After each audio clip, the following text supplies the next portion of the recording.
Today, we're diving into one of the most mind-bending ideas out there, actually building things in space.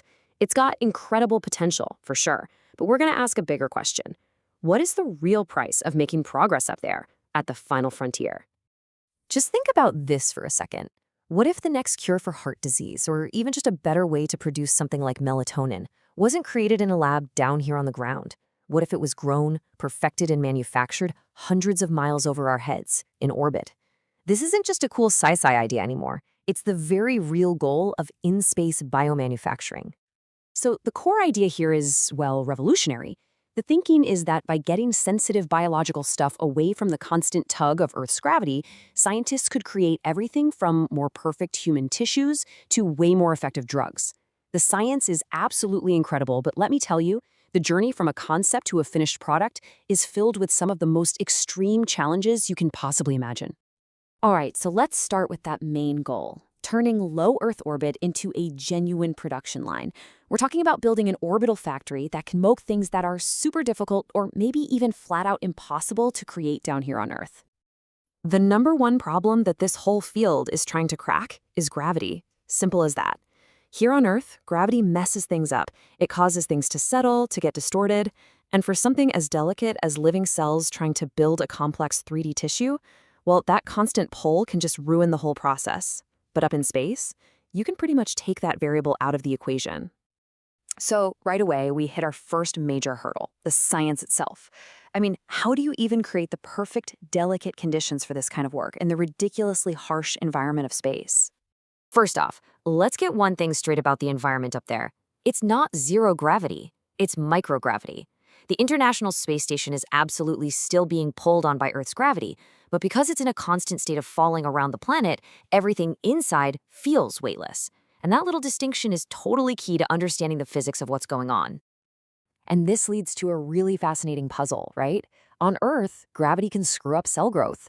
But in microgravity, where things just float, how do you keep cells gently suspended so they can grow together into these complex structures without just drifting apart or getting smashed around? A solution that NASA engineers came up with is just pure genius, and you can see the physics of it right here in this diagram. They built this special rotating vessel. By spinning it at just the right speed, they could perfectly balance out all the tiny forces, creating a state where the cells are just perpetually suspended inside their nutrient bath, never even touching the sides. It's brilliant. Honestly, the best way to picture it is like a lazy river, but for cells. This super gentle, constant rotation just keeps them floating in this nutrient-rich liquid. They're totally protected from bumping into the walls, and they're free to just hang out and connect with each other, forming these amazing three-dimensional structures that are basically impossible to grow on Earth. It's such an elegant fix for a really complex problem. But okay, solving the science is incredible, but it's only half the story. Now we slam into the next big hurdle, the money. How in the world do you take a brilliant scientific process like this and make it actually, a viable business? To get the business side of this, we need to talk about a little something called cost of goods sold, or COGS for short. All it means, really, is the direct costs of making a product. Think of it like the literal cost of the recipe, what you spend on ingredients and the labor to actually make one single item. This table breaks down what that actually means for our orbital factory. The direct stuff, like the cell cultures and the technician's prep time, that's in the COGS. But here's the kicker. Huge expenses like, the rocket flight to get the finished product back to a hospital, that's not included. And this is the key. For space manufacturing to ever make money, that direct recipe cost has to be low enough to make all those other insane expenses worth it.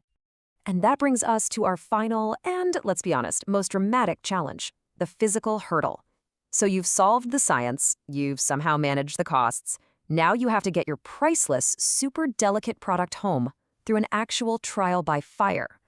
Yeah, coming home from orbit is an act of just incredible violence.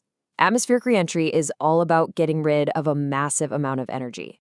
The Stardust probe, for example, hit the atmosphere at about 12.5 kilometers per second. At those speeds, the air in front of the spacecraft basically turns into superheated plasma. Anything not protected would just be gone in a puff of smoke. So the main solution is what's called an ablative heat shield, which is a fancy way of saying it's a material designed to be sacrificed. Here's how it works. First, you get that intense heat from ramming into the atmosphere. Second, the shield's outer layer starts to burn away. It chars, melts, and vaporizes. And finally, this is the really clever part, those gases that are blowing off the shield actually form a protective boundary layer that pushes the deadliest heat away from the spacecraft and its precious cargo. And what's wild is that this isn't some new problem. Get this. This quote is from Robert Goddard, the father of modern rocketry, and he wrote it in 1920. Over 100 years ago, he was already figuring out how a layered heat shield could work, inspired by watching meteors burn up in the atmosphere. Just amazing. So when we step back and look at the whole picture, you start to see that the cost of innovating at this level isn't just one thing. It's about conquering 3 completely different, completely massive hurdles. You've got the scientific genius needed to invent something like that rotating bioreactor in the first place. Then you need the financial capital, the disciplined accounting to make the whole thing work on paper. And finally, you have to manage the unbelievable physical risk of just bringing your product home in one piece. You can't skip any of them. And that's really the big takeaway here. The true price of progress in space isn't just measured in dollars or in energy or even in years of research. It's this unique, crazy combination of all 3: brilliant science, super disciplined financial planning, and the raw guts to overcome incredible physical danger. Which leaves us with the ultimate question, doesn't it? When you consider all of it, the immense scientific, financial, and physical costs, what kind of breakthrough, what kind of product is truly worth that price? That's the question we're all going to have to answer as we keep reaching for the stars.